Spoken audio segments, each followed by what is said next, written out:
ఈ నేలకిని వేడి తీసుకుందాం.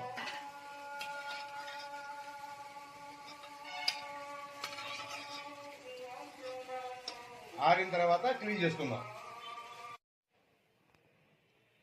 ఇప్పుడు నేలకిని ఎలా క్లీన్ చేయాలి, ఎలా క్లీన్ చేసుకోవాలి.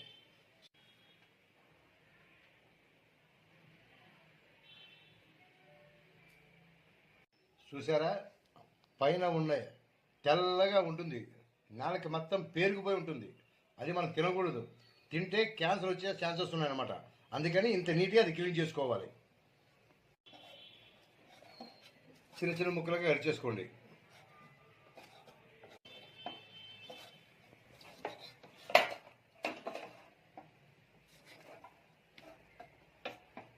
ఇప్పుడు ఇవి కూడా ఇందులో వేసుకుందాం.